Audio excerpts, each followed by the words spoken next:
So we have this new timetable. How does that change the delicate balance of power in Westminster?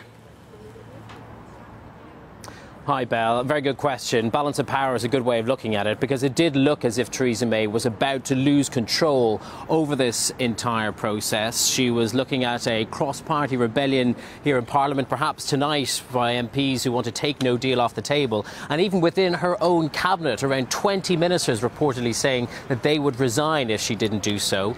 In giving them some of what they wanted, Theresa May remains in the driving seat, even if she's going in a direction that she would rather not.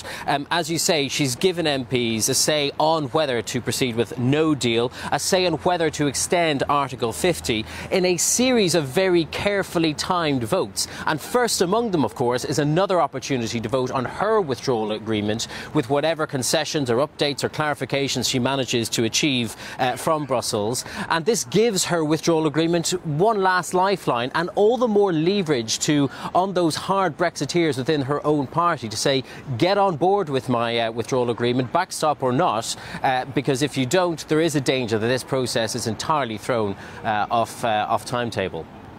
And Theresa May has said herself she only wants a short extension to Article 50 if it gets to that stage. But presumably she's got to be able to deliver something new in a short extension, hasn't she? That is what everybody is wondering. Theresa May is talking about extending until June. I think from her perspective, it has to be short to pacify those Brexiteers. But it does raise a very interesting question. You know, what is she going to achieve on this issue of the backstop in just a few months that hasn't been achieved over the last couple of years?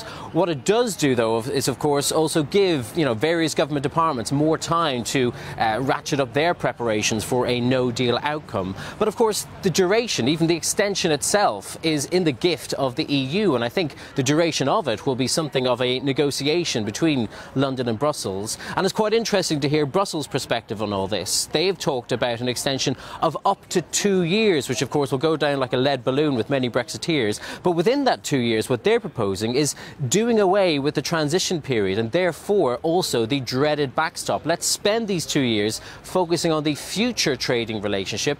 Yes, it certainly does get over that hurdle of the backstop, but of course, it doesn't mean that negotiations on the future trading relationship would be any less fraught.